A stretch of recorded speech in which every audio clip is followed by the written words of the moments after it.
बीडच्या गेवराईमधील राडा प्रकरणातली ही महत्त्वाची अपडेट आहे। लक्ष्मण हाकेंसह दोनही गटातील 14 जणांविरोधात गुन्हे दाखल झाल्याची माहिती समोर येते आहे। गेवराई शहरातील मुख्य चौकात घोषणाबाजी केलेली होती। आमदार विजयसिंग पंडित समर्थकांकडून हाकेंच्या गाडीवर ही दगडफेक झालेली होती आणि त्या संदर्भातली ही महत्त्वाची अपडेट आपण बघतोय।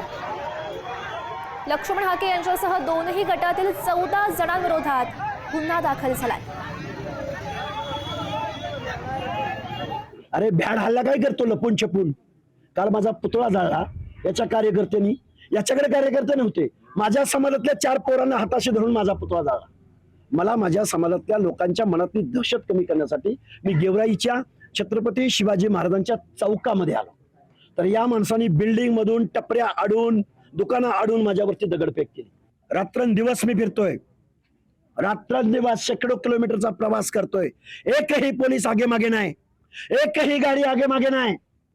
जीव गेला तरी 72, गोळ्या घातल्या तरी 72, पण ओबीसीचं आरक्षण संपू देणार नाही। दरम्यान लक्ष्मण हाके यांचे जे माकड चाळे चालू आहेत त्याला प्रत्युत्तर म्हणजेच कालचा हल्ला होता अशी प्रतिक्रिया दिलेली आहे आमदार विजयसिंग पंडित यांनी। हाके म्हणजे छोटा रिचार्ज असून रिचार्ज संपला की ते पळतात, त्यावेळीच प्रतिबंध घालू असंही त्यांनी म्हटलेलं आहे आणि मराठा ओबीसी वाद निर्माण करण्याचा प्रयत्न हाके करतायत असाही आरोप आमदार विजयसिंग पंडित यांनी केलाय। त्यासोबत बोलण्यासाठी आमदार विजयसिंह पंडित आहेत। माझा पहिला प्रश्न हा आहे तुम्हाला की जरांगे पाटलांच्या आंदोलनाला हायकोर्टानं परवानगी नाकारली तरीही ते मुंबईला येण्यावर ठाम आहेत। नाही, आता हा माननीय उच्च न्यायालयाचा विषय आहे, तो तांत्रिक विषय आहे। आता कायद्याच्या चौकटीमध्ये कसं त्याला बसवता येईल किंवा न्याय मागता येईल हा विषय सर्व मराठा योद्धा जरांगे पाटलांच्या टीमच्या माध्यमातून त्यांची जी काही कायदेशीर बाबींचं जे काही सल्लागार आहेत त्यांच्या माध्यमातूून तो हाताळण्याचा विषय चालू आहे। त्याच्याबद्दल मला आत्ता नाही सांगता येणार। लक्ष्मण हाकेंच्या गाडीवर काल हल्ला झाला होता, तुमचे समर्थक होते ते असा आरोप करण्यात आले। हल्ला झाला आणि काय झालं हा विषय आता भरपूर कालपासून चालू आहे।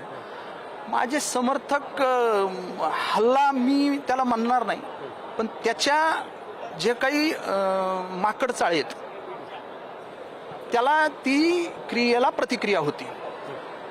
विनाकारण लोकांना उद्युक्त करायचं, उचकवायचं आणि कायदा आणि सुव्यवस्था कशी बिघडल चिघळल अशा पद्धतीने जाणीवपूर्वक तिथं येऊन लोकांना भडकवण्याचं काम त्यांनी केलं आणि लोकांनी त्याला उत्तर दिलंय की ह्याला मराठा आणि ओबीसी हा वाद चालू आहे, असा वाद आहे असं चित्र निर्माण करण्याचा हा जो काही बाजारू श्वान आहे हा प्रयत्न करतोय, पण असं काही नाही।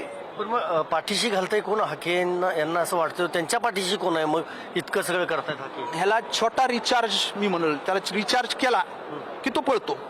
कोण रिचार्ज करतो काय नाही आता पुढच्या काळात मी खुलासा करल, मला माहिती आहे। ह्याला रिचार्ज केलं की पळणार आहे हा।